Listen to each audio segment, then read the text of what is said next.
Пример, как можно быстро проработать сопли, чихание у ребенка.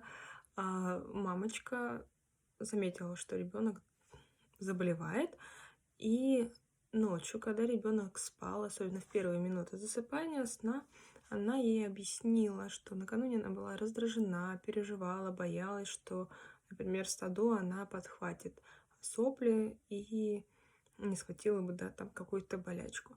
И вот это вот объяснение, часто это называют еще методом Драбкина, психологическое, да, такое внушение, в том числе объяснение ребенку, что это не твоя проблема, это моя проблема, я раздражалась, я целый день была в каких-то эмоциях.